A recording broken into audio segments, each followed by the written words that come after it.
Good evening, everybody. My name is Michael Freeston. I'm Director of Quality Improvement at the Early Years Alliance, and I'm delighted to welcome you to this month's webinar, Securing the Foundations of the Early Years, Responding to the Impact of the Pandemic. I'm joined this evening by my colleague, Melanie Pilcher, Quality and Standards Manager. Melanie, please say hello. Good evening, everybody. And we're in February, which means we're coming to pretty much the anniversary of this journey that we have all been on together. It was March the 23rd, I think I'm right in thinking that we went into lockdown. And that's going to come rushing round again. And I say that purely because to explain the genesis of and the idea behind this particular webinar. We were reflecting back on the journey that the sector has been on and the work that the Alliance has done, hopefully to support you on that journey.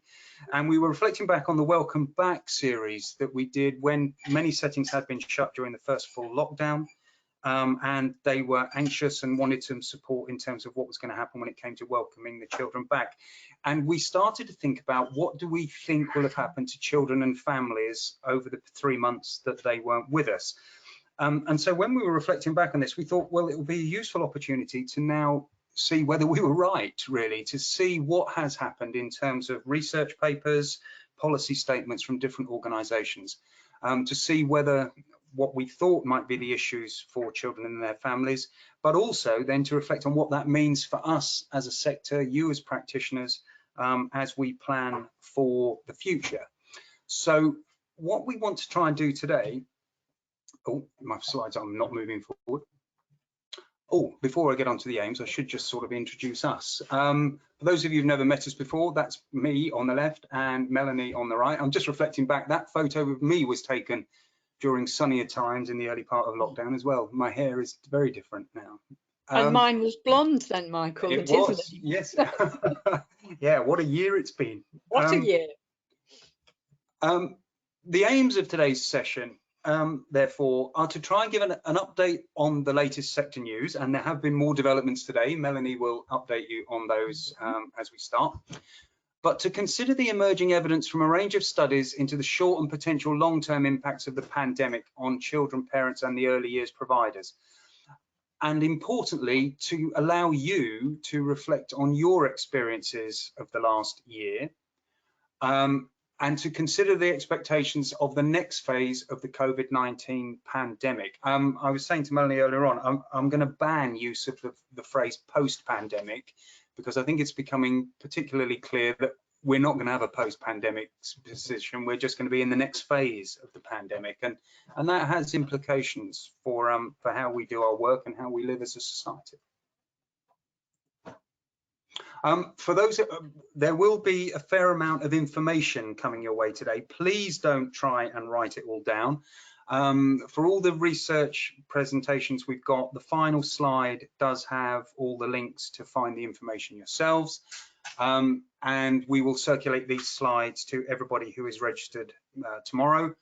And also, as ever, the session is being recorded. So by all means, it will be posted on our YouTube page by the end of this week. So by all means, watch it again. And if there's anything you've missed, please either do watch it on the replay or get in touch, and we'll try and answer as many questions as possible. For those of you who wish to share their experiences, the chat function should be available on your screen. Those only pop up on my screen. Nobody else sees them, so don't feel as though if you've got to make sure your punctuations are correct and all your apostrophes in the right place. If it makes sense, I will then try and weave it into the conversation as we go forward. Right, Melanie, to you first for some latest sector news, please. Thank you. And this really, some of this is really hot off the press, isn't it? So I'll explain as we come to it. So the latest sector news, and it was timely to just do a little update of what's been happening over the past couple of weeks. And most of you will be aware of the appointment of Kevin Collins as the Education Recovery Commissioner, and his role will be advisory to the government, and it will focus on education in England for children and young people aged between 2 and 19. and the role will be initially for 9 months and will be extended possibly for a further 9 months should the need arise. We all know there's revised EYFS out. It would have landed in your in-trays last week on the 19th of February, and that's out for consultation now until 19th of March. Now, they have very helpfully highlighted the changes, in the further changes in red. We're already well aware of the changes to the early learning goals, but there are changes to the safeguarding and welfare requirements, which are highlighted in red in the document. So please, please do have a read through and respond to the consultation should you feel you need to. Sorry, can I just put a comment in there, Mel? And just, yes. I don't want to be confrontational on this, but I think it's interesting. Most of the comment questions, as Melanie has said, are highlighted in red and around the safeguarding issues. One of them that isn't, however, is it's putting on a statutory footing the baseline assessment as necessary requirement as well. And you may want to reflect on that in your consultation responses. So not only will we have the 2-year-old check as the statutory requirement and the early years foundation stage profile, but there is a third summative assessment stage now as well, which is the baseline assessment. Which I believe is within the first 6 weeks of reception. Correct. Yes, yeah, that's absolutely. Correct. And one assumes, we haven't heard otherwise, if you recall, that it wasn't, the baseline assessment was suspended last year because of obviously the pandemic situations. We haven't heard whether the expectation is that it will go ahead this year. So it will be an interesting point to consider with DFE as we go forward. Thank you, Michael. The actions for early years and childcare providers and other key guidance is constantly being updated with soft updates just as things change. The key one to look out for is the actions for early years. And they've just updated the guidance in light of us coming out of national lockdown and in preparation for how we move forward. So do be aware of that. Do sign up for those alerts as well from the gov.uk website if you haven't already done so. Sorry, were you going to ask me to move on? Because I was going to say I was, but that's right. Well, I've had a question from Nazma, if you don't mind, in reference to the Kevin Collins appointment. She says, and she's made the interesting point that it's interesting that it's from the age range of 2 to 19, especially since the early language catch-up program, Nell, is only for reception classes. We were reflecting on that age range the other day, weren't we? We were, and I think we're all waiting to see exactly what's going to happen from here on and how that role's going to evolve, and you know what the focus will be. So yeah, it's a case of watch this space, I think. I think one of the interesting points was when the news first broke of the appointment, it did say would be the Recovery Commissioner for Schools. And so the issue of children, nursery classes in schools, etc., I think is where there may be some issues in terms of, well, what are the age ranges and what are the sector focuses? Yes, definitely. Okay.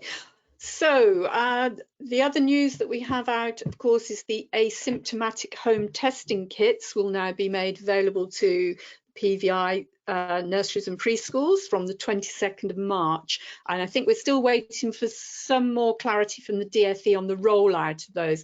And of course, childminders still not included at this point. And I think the Alliance, you know, has been instrumental actually in really pushing this home, haven't they, Michael? Haven't we? That this should be happening. And I think it's interesting in terms of the childminders not being included at this stage.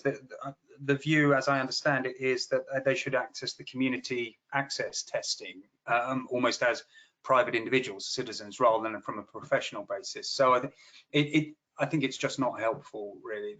No. And I think we will keep making that case. My understanding is that it will be 2 tests per week for staff to do at home. But yes. I'm not sure. Is that correct? Okay.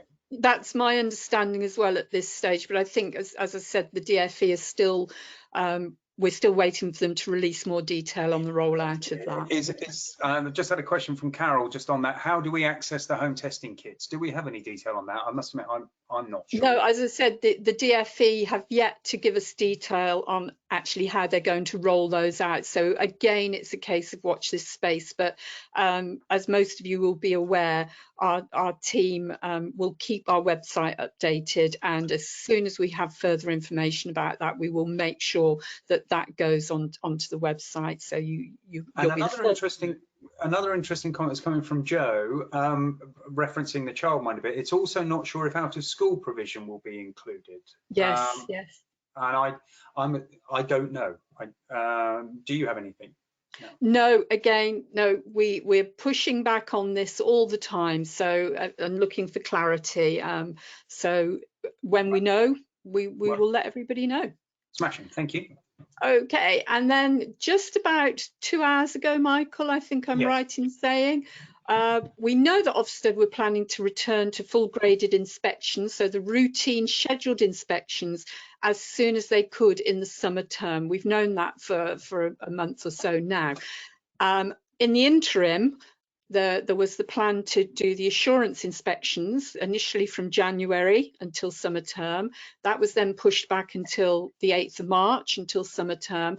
And Ofsted have today, within the past couple of hours, tweeted, we continue to plan for a safe and phased return to inspection, but they will not be restarting the programme of assurance inspections. So they had carried some out in January, but they are now not going to do those. But we will keep their plans, as they say always, they will keep those plans under review, because of course we are in a very dynamic situation at the moment. So anybody that thought they might be due an assurance inspection, that's now very unlikely to happen, and you will be looking towards those routine scheduled inspections from the beginning of the summer term, hopefully. Okay. Thank you. Right, Michael, I think that was it on the sector news, and it's handing back to you now. Thank you. I just had a thank God comment from Nesma. Nesma, thank you very much. I'm assuming she's referencing the Ofsted inspections rather than the lateral flow testings. Let's see. Yes, I would hope so. What we've tried to do here, and don't panic, I'm not going to read through every point that's on these slides. And as I said at the beginning, you will get these in the circulation. We've tried to collate together a range of the research papers and surveys that have come out as they affect children, their parents and carers, practitioners, and the wider sector. And I think what's interesting is please don't think as though this is an absolutely comprehensive list that everything that has been included. It genuinely isn't. As you look, I'm sure everybody will have seen, there are surveys upon surveys and everybody's being researched at the moment. We're all lab rats for this year and beyond. So what we tried to do is just to highlight some of the key ones as far as we like to see them. And just, it leads us into that consideration of what will be the world and early years provision as we go forward. So I've started with children in the first instance as the obvious place to start. And it's back to a briefing on early years provision during COVID-19 from Ofsted in October of last year. This was an analysis of interviews with 208 providers. And it doesn't have much numbers, but it had some emerging findings. Almost all said the pandemic had significantly impacted the learning and development of children who had returned. Concerns about children's personal, social, emotional development, and some children had returned less confident and more anxious. And that is repeated throughout the report. But some providers, looking at the third bullet point there, reported that children who continued to attend the setting, who were well supported at home, had made good learning in progress in their learning. And it's one of the interesting elements of the discussion today about schools' catch-up fund and children having lost learning and falling behind.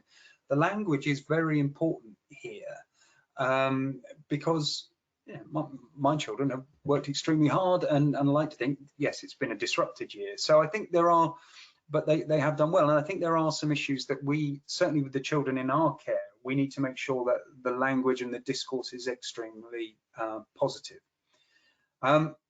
And I think quite rightly, most providers have said they put more emphasis on the PSED elements of the children as they come back. And what was interesting when we were reflecting back on all of the early years reports that we're sharing with you today, they've mostly focused on the social emotional development side rather than the cognitive learning, which seems to be the priority in the compulsory school age recovery. And I think that's welcome from our point of view, but it is interesting that of all the research we're going to share with you today, none of them focus on language development, etc.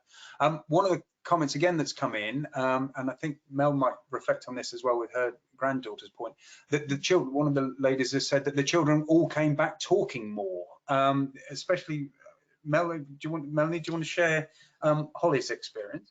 Yes, certainly. My granddaughter, who has significant speech delay because of her additional needs, has certainly found the time at home with her elder siblings to be really beneficial, and her language has come on in leaps and bounds. So for all the things that we are worried about, you know, there are some positives out there as well, and certainly her physical development as well. I think trying to keep up and sort of push herself forward with her 4 siblings has certainly come on. Thank you. Moving on, you might have picked this up. This is today. You're talking about things hot off the press. This is a report by the Association of Directors of Children's Services. That's what ADS. And you think I need to make some notes. This is an annual report that they do, talking about safeguarding in particular. But they've done an interim analysis of findings as a result of the pandemic. And in the initial 6 months, so I think they were talking from March through until the autumn, this is really concerning, and I think we should reflect on this as we go forward. More children were referred who were not previously known to social care services. There has been an increase in concerns for children about whom they were already on the social care radar, but more children are being referred to them now who they previously did not know, and their thinking is that families who were just about managing before the pandemic in terms of financial circumstances, social situations, and would not normally come to the attention of social care are now in need of significant help. This notion that actually the pandemic may have pushed families who were just about okay into a more difficult situation is something that I think we're going to have to give consideration to over the next phase. And more children are presenting at a later stage, so they haven't been picked up early. And so once issues were complex and entrenched, and then immediately becoming subject to a child protection plan, so almost moving beyond the early help situation into more serious concerns. And I think that is something again that I think we should continue to consider. Melanie, is there anything you want to say to that? I'd like to read, while it gives me a couple of seconds to read the comments that have come in. Yeah, I think there's 2 things there that I would pick up on. Obviously, there was a lot of emphasis put on in the guidance that was coming out to providers about how we really needed to be aware of those children that were on the cusp of needing support. And I think, you know, it's a credit to those people that have been proactive in making sure that they did refer those children for whom they did have some worries previously, but actually could see that those worries had actually been tipped over the edge.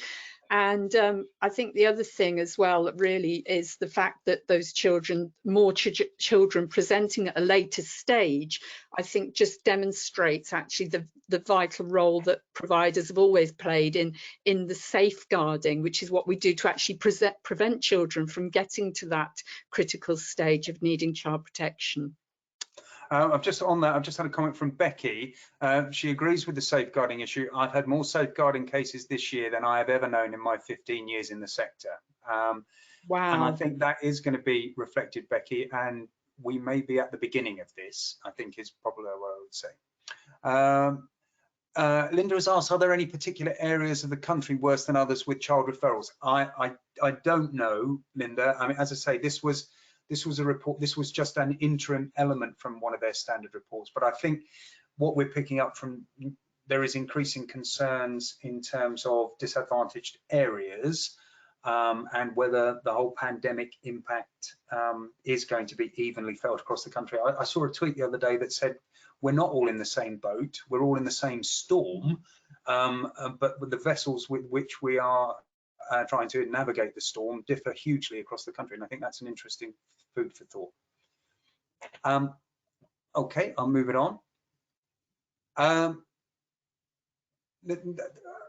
One we've spent a bit of time on, and hopefully you saw this. This was launched earlier, a week or so ago, I think it was, by the Anna Freud Centre, which was a responses to a survey by 900 nursery staff, and it's entitled "Their Challenges Are Our Challenges." And we put a few of these headlines down because I think they do resonate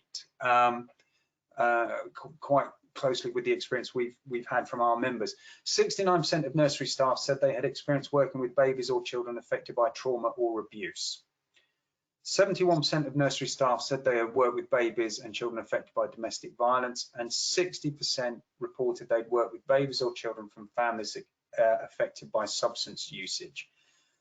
Yeah, I'll move on because I think there may be comments as we come through. And more findings from the Anna Freud survey. Almost half, so 48%, said they worked with children who experienced the bereavement of either a parent or sibling.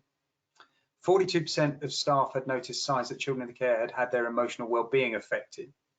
75% of staff said they looked after young children who displayed unusually aggressive or violent behaviour.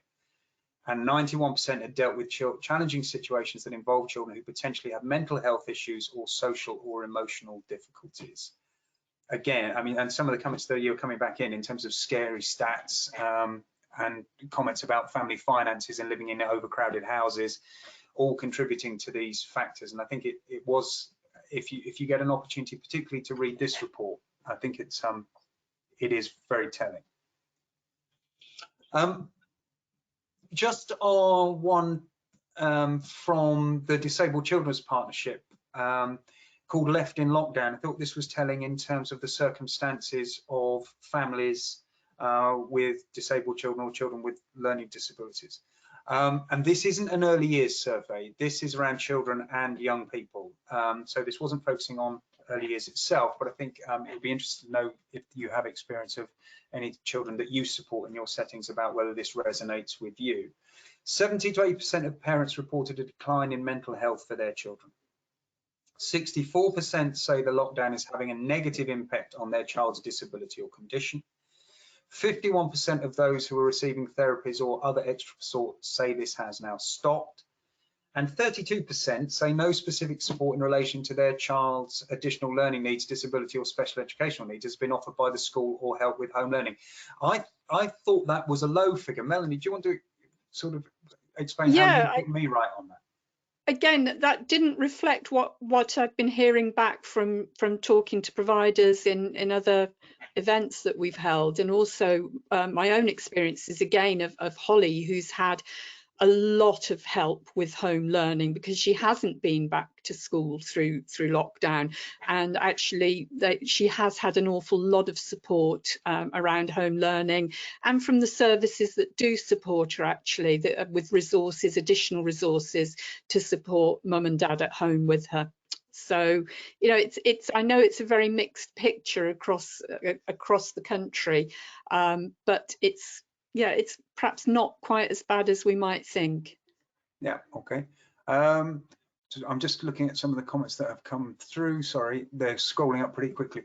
Nazma has added that mental health is going to be huge, both staff and families. We'll come on to hold that thought, Nazma, because we shall come on to the implications for practitioners in due course. This is back to the Anna Freud research, because it does move us on to the issue of the parents and carers of the children who are in our settings and in our provision. 71% of nursery staff said they were with babies and children affected by domestic violence, and 60% said that they'd taken it from the substance use. Sorry, that's a repetition of the one I said before. And I think we need to have this consideration in our minds when we're linking with the parents, discussions with key persons, and considerations of the curriculum and linking to the home learning environment. These are the circumstances that the children in our care are going to be facing for the period of time, and so we need to give consideration to that. And I think what I wanted that to do was to lead on to reflect on one of the Alliance's latest practitioner surveys. We had 3,800 respondents to a survey we did in December and January of this year, which is a phenomenal response, really. And I just wanted to share some of these points because this is what's happening as a result of supporting those children who we've reflected on in the earlier research points. 1 in 5 early years workers is considering leaving the early years sector due to stress or mental health concerns. 80% of early years workers have felt stressed about work due to the COVID-19 pandemic somewhat or very often, in the last month. 36% said they did not feel able to cope with the additional pressures that COVID-19 was putting on their early years roles. 72% said they'd experienced fatigue or tiredness due to the impact of the pandemic, while 70% did experience anxiety and 59% insomnia. And 11% said they'd taken time off work due to pressures caused by pandemic. I think it makes this with a bit of a wry smile that in light of those earlier figures, only 11% have taken time off due to the pressures caused by the pandemic. And I think that I'm not sure whether to welcome that or to reflect on the tenacity and the resilience of the people who work with us. But clearly that is something which cannot continue indefinitely. And we need to start addressing the 4 bullet points above that to ensure that actually that 11% isn't going to be contributing to the concerns rather than being something which is considered noble. And finally, before I move on to allow Melanie to reflect on what this all means as we go forward and invite your comments on that, I think it would not be appropriate to look at the emerging evidence around the impact of the pandemic on the sector as a whole, and most of this has been in terms of financial uncertainty as we go forward.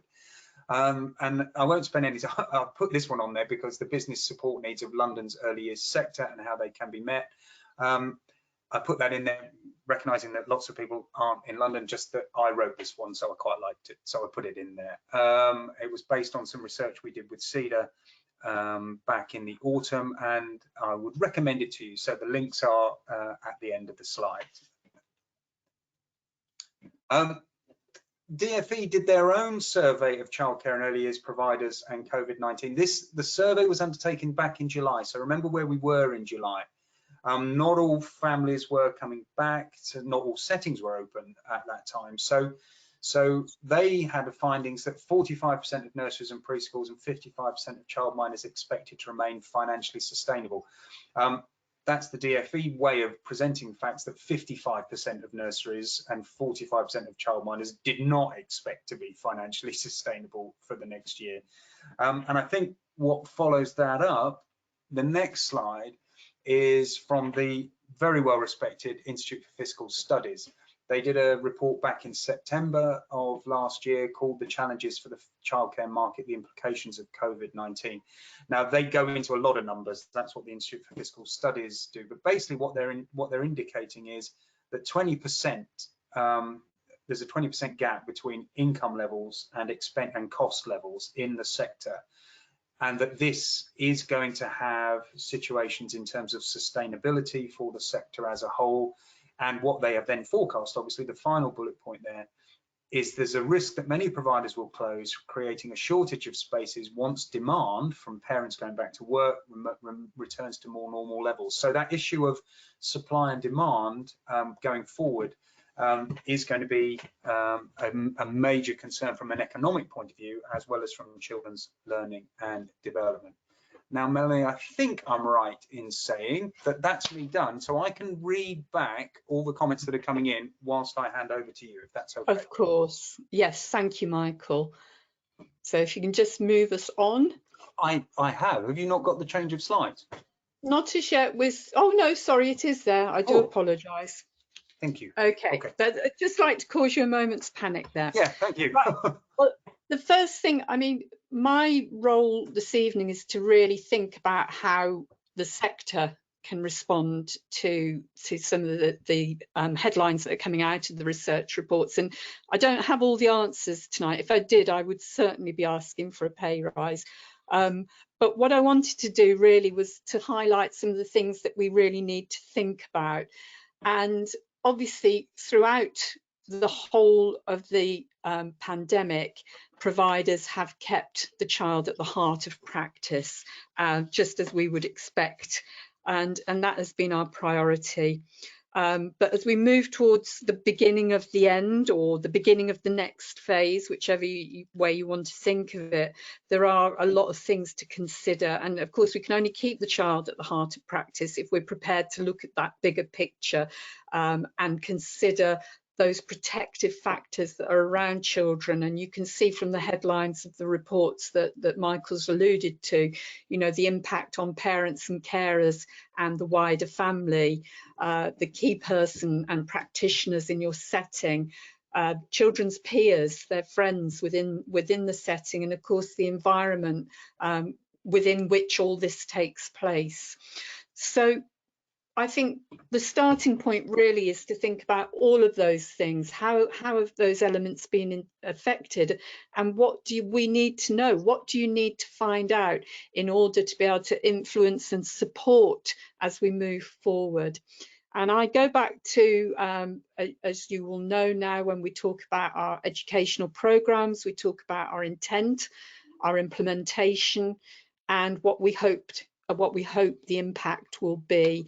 And I think very clearly, for example, if you're thinking about parents and as a protective factor around the child, and you're thinking about the impact on parents and families, what will our intent be for how we do support them? What is it that we want to achieve for them? So you might be thinking that your parental engagement over the past months has really gone astray, and that might be your intent is to actually improve that parental engagement. We actually know that in some instances, of course, parental engagement has been strengthened because we've had to be more innovative about how we actually engage with parents. But as always, it's those that were harder to reach initially that have continued to be our hard to reach parents as we move on. So let's have a look at each of those in a little bit more detail then. We can move on, Michael. Sorry, I'm just, before we do, I'd just like, before I lose them as they scroll up through my screen, just a couple of comments on the financial situations that have come in from people. Well, first of all, in terms of the staff stress levels, Julia has reminded us that well-being is not just about being okay, coping or surviving. It's about thriving, blossoming and flourishing. And I think we need to hold on to that as we go through the slides that you're going to present now. It's a really valid point. Thank you. Rachel has given me something which I think we do need to think about more fully. Perhaps funding should stop being based on ratios and more around children's needs. High level of need which need direct adult input support. Not all children can cope in a 1:4 or 1:8 or even a 1:13 ratio. Now that would be radical, and one could get the EYFS to crunch the numbers on, Rachel. Thank you. Definitely one to take forward. Okay, so okay, I thought I'd start then by thinking about families, thinking about parents, carers and children's wider families. So we need to really understand the experiences of a child's family. So when we're thinking about things like, we know that there's been an increase, I won't say domestic violence, I will say domestic abuse out there in society generally. There's been a huge increase in that. So understanding what's actually going on in a child's family is really important.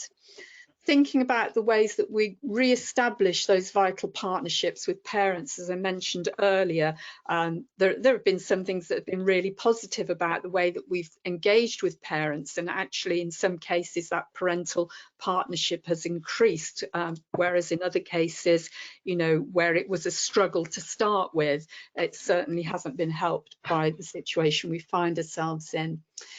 And again, coming back to the earlier reports that we looked at, being alert to safeguarding and welfare concerns, as you always are, but just again, bearing in mind that some of these children you won't have seen, some of these children you will see intermittently.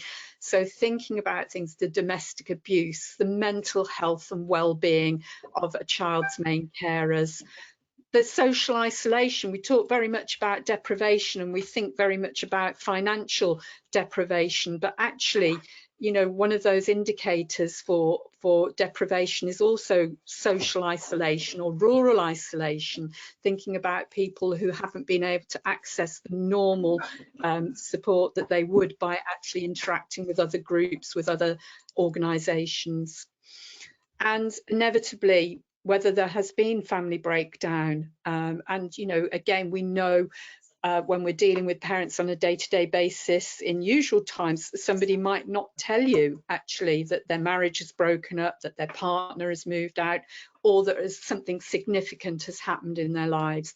And of course, again, ultimately, whether there has been a bereavement in the family and what the impact of that is. So it is about engaging with those that are hardest to reach and also overcoming any barriers to attendance and continued engagement with children's families. And I've heard some really nice examples most recently, actually, of people who've used their early years pupil premium to actually find ways to continue to engage with those parents and actually to break down those barriers to those children coming. And, you know, there's a lot of people out there now that are using food banks that never did before. And so one particular setting that I can think of that actually used their early years pupil premium to make sure that every child coming in the morning had a good breakfast to start the day, because as we know, a hungry child cannot learn and thrive in your setting. So that's just one example. Okay, Michael, if you move on again. Just a couple of comments. And first of all, somebody was complaining about the background ambient noise. I think that's because it's my family making our supper. I will keep my microphone muted. I do apologise for that if that's been an issue. Carol has said they've set up a closed Facebook page during the first lockdown with lots of engagement from their families, and I think those are excellent ways of using the technology. Then we have the issues in terms of digital divide and all of those other points as well, but I think they can be extremely useful.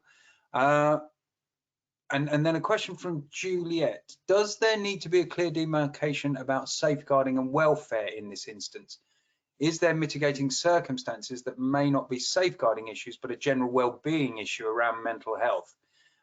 Whether there's a risk of being too prescriptive?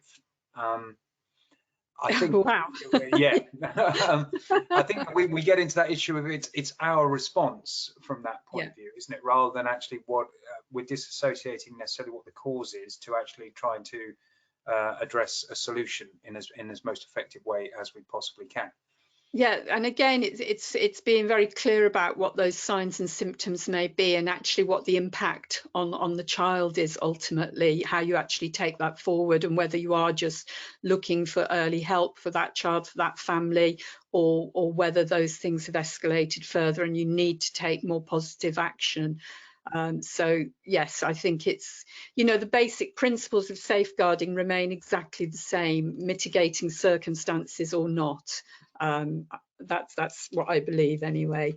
Okay, so thinking about practitioners, again, the stress, and again, I think the comment earlier about, you know, this being about the whole mental health and well-being, and that ability to be able to thrive was so important. So thinking about what is your intent moving forward for your staff. So thinking about, well, okay, what have the experiences of my staff been like? Do these reports reflect how we feel in our setting? Having these open and honest conversations with your staff team and thinking about actually what do they need from you in order to be able to move forward. And of course, thinking about how we can support their mental health and well-being, providing reassurance, access to support that is available. It's a good time for me actually to mention that you'll see a link at the end of the slides that actually takes you to some free webinars for mental health and well-being for our members to access. The places are limited for each webinar, but I think there's about 5 or 6 altogether, and those are free, but limited places, so do get in early. You'll see the link at the end. So there is support out there. And I think it is making the most of that support. And it's really hard sometimes, isn't it, for somebody to acknowledge that they need support in the first place. So being able to recognise when that support is needed. being able to manage. Go on. Sorry, I've just got to put this one in just because it's a selling point. It's from Carol. She attended one of the supporting staff wellbeing training sessions. It was brilliant. Purchased building a resilient workforce in the early years thing as a result. Thank you, Carol. That's the best. And the resilience meeting was fab. You are kind. Thank you so much. I think. Sorry, just as Nazma said, we need to ensure our practitioners are okay, both personally, emotionally, and financially. Be aware of what they are going through as well. I can't repeat that strongly enough, Nazma. I agree absolutely. Do you know what? I think that 11% reflects, you know, of people that have taken time off. Only 11% when you think of actually what practitioners are up against. And I think it's really important that we acknowledge that it's okay not to be okay. You know, and I think that's really important because we are a sector that, you know, really will put ourselves last when it comes to actually doing our job and keeping the child at the heart of practice. But those children can't be all right if you're not all right. So acknowledge that it's okay not to be okay. Re-establish that sense of team as well, because a lot of teams have been really fractured, haven't they, with people who may have been on furlough, people that have been shielding, people that have, you know, had to go off because they've been in contact with somebody that's tested positive. So all those things really have fractured your team, and I think we've come back to that whole thing about how teams need to form again or reform again so that they can perform fully again. So taking note of that as well. Preparing for the changes to come, and I think that's important as well, because we all say, you know, at the moment we've got enough to do just to keep going. And I absolutely agree with that. But we do have to acknowledge that we do have a new EYFS coming in September. It's unlikely, if not absolutely impossible, that will be delayed. So, you know, preparing well in advance really, and just getting familiar with it over time. We're doing a lot to actually support everybody in getting to grips with the new EYFS. So do it in stages, do it gradually. We've got a good long lead into it, but it is coming, so we can't bury our heads in the sand. So that leads me on to that final point about planning ahead and prioritising. We've all felt this lack of control as well with what's been happening over the past months. So I think, you know, as things start to level out, as we enter this next phase, we will get back more control over what's going to happen. And I think that's really important to share that and give that sense of ownership back to your team. And then again, the children, the beginning and the end of everything that we do, aren't they? We've covered some of this already, being alert to those safeguarding and welfare concerns, especially those children who were on the cusp of needing additional support. And they may well be the ones that you didn't get to see during lockdown. My own personal crusade is to give play back to children. That is play that's freely chosen, personally directed and undertaken for its own sake. We need to give children their childhood back. We need to give them the opportunity to be children again. We need to re-establish their starting points. Children's worlds have shrunk, haven't they? They've completely shrunk over the past few months. And I think, you know, let's open those out to them again and give them back their right to play and be children. Re-establishing their starting points, I think, is a really good way forward as well. So those children that you've seen intermittently, you know, even if it's only been a period of 2 to 3 months, during that time, the child that you saw 3 months ago is not the child that you will be seeing now. So you do need to focus on those starting points again. There is a call to focus on the prime areas of learning and development. Ofsted have mentioned this. We've talked particularly about personal, social, emotional development, but don't forget physical development as well for children that may have been very sedentary during lockdown. You know, we don't all have the luxury of having outdoor space to get out into to exercise. So thinking about actually what the experience of children has been like through lockdown, what access have they had to to be able to exercise? Have they been stuck in front of a screen whilst parents who are trying to work from home and also trying to home educate children as well? You know, thinking about how that has impacted on children's physical development. And again, speech and language, communication skills, thinking about very carefully about how we put a lot of emphasis on those in our educational programs, and again, keeping that momentum up and planning your educational programs accordingly. And you're all well familiar with the intent, implementation and impact of your educational programs.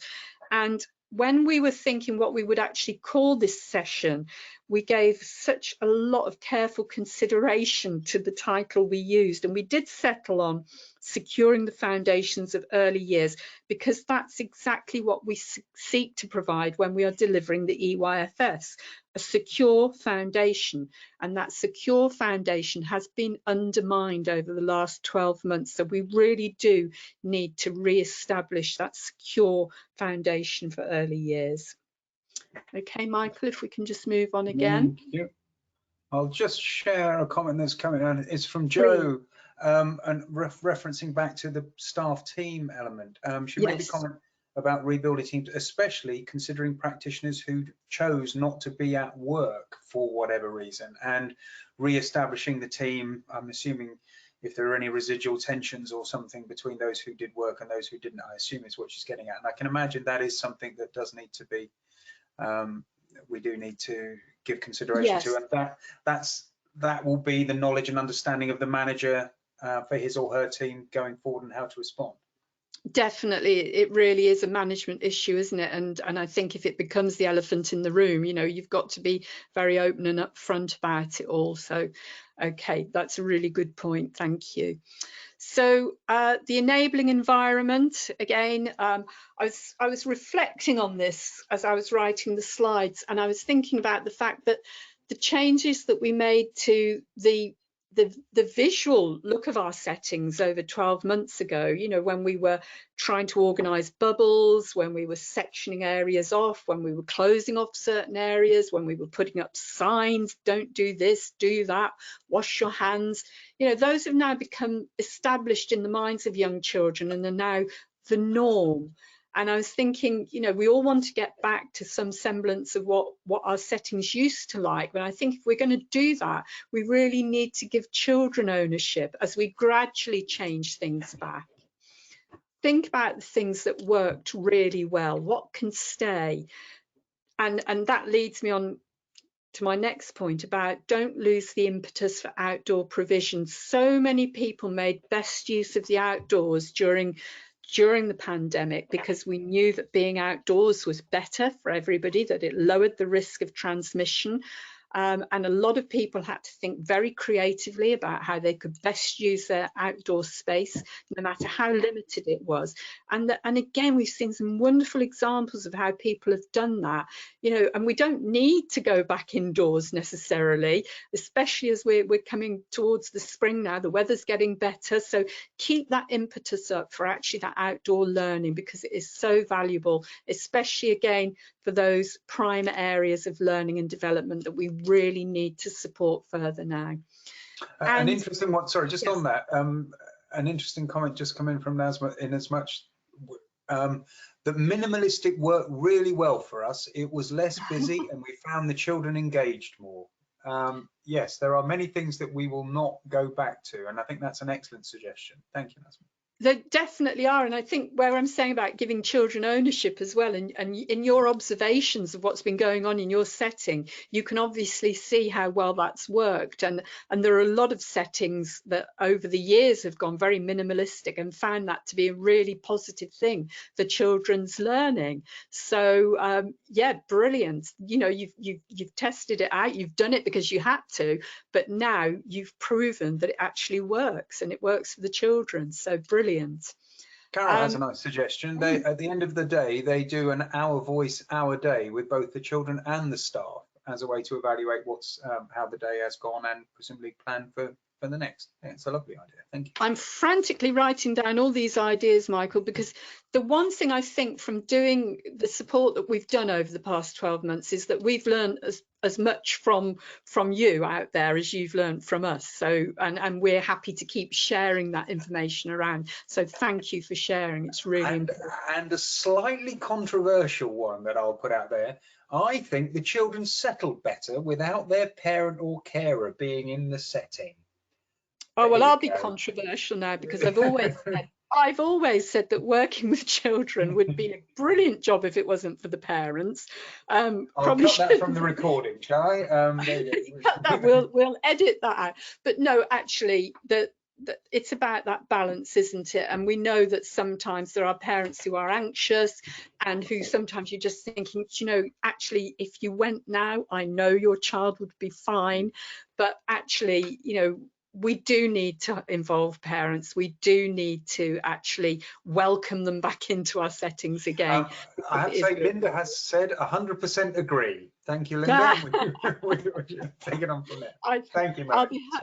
I'll be having an interesting one-to-one discussion, I would imagine, after this session's finished. So, but thank you for that. It's definitely better without parents in the building, from Mary. We'll take it. We'll leave it there. Thank you, everybody. I'm sorry. We do need to let the parents back in. We do need to have that good partnership with parents. And yes, we'll leave it there. Okay. Yeah. Okay. And of course, I just wanted to make the proviso as well that we can't take a foot off the gas yet, and we do have to continue to follow the guidance that's out there, because, you know, as Michael said earlier, we are going to continue to live with the pandemic, and there will still be tweaks to that government guidance that's coming out. So you just need to be alert to that and keep following it as it's updated contemporaneously for us. So, you know, don't take your foot off the gas. Okay, and Michael's indulged me by letting me put in a slide here about a horse. A slide about, it's not quite, I don't think he's read the book, but I just thought this summed everything up nicely for us, and I did use a slide from this book in our last webinar as well, and it just says, "We have a long way to go," sighed the boy. "Yes, but look how far we've come," said the horse. And I think that's the time just to sit back and congratulate yourselves, because through all this, through all the pressures, the impact and everything, look how far we've come and look what we've managed to maintain. And I think that's probably nearly it from me, Michael. I don't know if you want to say anything. We will move it on in a second. Rachel has just made an interesting contribution to the parents' engagement bit from a different perspective. No, I'm not going back to the whole it's a good or a bad thing. She makes the interesting point, as a committee-run group, it will be harder to get a committee as they've not had the same strong relationships with parents. That's a really interesting point, Rachel, that I haven't actually given consideration to before. And I think we need to reflect on that, Melanie, in terms of our support for that, because that is the traditional conveyor belt through which committees are secured and endure. And so if those relationships become more dislocated, that may have knock-on considerations as well. Thank you, Rachel. It will, and I will just say, do look out for our Connect events, because if you are a committee-run group, we are actually doing specific Connect events for committees to try and address some of these things. So do look out for those as well, and the link for our Connect events is on the references slides. Thank you. Just as I promised at the beginning, on the slides, when you get them over the next couple of days, these are the links to all of the reports that we referenced throughout today's session. So I'm glad you didn't choose to try and write everything down. That continues pages and pages of it from there. And whilst I just see the final comments that are coming in, Melanie, back to you for in terms of further support. Yes, absolutely. So our next scheduled webinar is on the 25th of March, and we were trying to think today actually what our focus would be, but actually we'd like to hear back from you as well. So put the date in your diary. We've got the 25th of March, but actually reflecting on what we've talked about this evening, what would you like the focus to be? Just let us know and we will respond. We've got the Alliance Connect events and the link there. And as I said before, we've got some Connect events that are going on for committees as well. So do, if you are a committee run group, do try and access those. We've hosted a few of them now, and they have been really, really well received. We've also got our workshops and our virtual classrooms, including new for February, looking towards your Ofsted inspection. It's ironic actually that I've actually been involved in delivery of that this week for the first time. And my first session on Monday was all about assurance inspections. Part 2 will be about the scheduled inspections, but I now have to apologise to the group and say, well, actually, you're not going to have those assurance inspections after all. The free mental health webinars for members that we talked about earlier, these are new mental health webinars. They've just been issued today or publicised today, and the link is also there for you. And I think that was it, Michael. Have there any more comments come in? Anything else?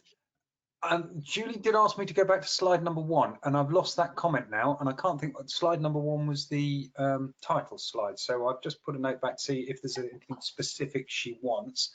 No, a few things coming in terms of the continuing discussion about parents. But also one setting just saying that they managed to get 2 new committee members during the pandemic, which is fantastic. Wow. So yes, well done on that, and support them well and nurture them into the future. Because I suppose on a positive side of that as well, that people actually have found they've got time on their hands and maybe have reevaluated actually what they would like to be involved in. So there is a positive, isn't there, in there as well? Yes. That's true. Yes, hopefully we will come out of this with a more collective approach to our societies. I'm conscious that we've been going an hour, and Julie's quite happy. She's now got the slides. That's great. And it's been a lovely conversation. Thank you all. My thanks, as always, to Melanie for leading us through this. It just makes me reflect on the point that this is a collective trauma we have been going through here, and it is incumbent on us to look after ourselves and each other, I think, going forward. So I think these sorts of elements in terms of you discussing what you'd like us to take forward into future events is important, and please do send them through to Melanie or myself through our usual email constructions.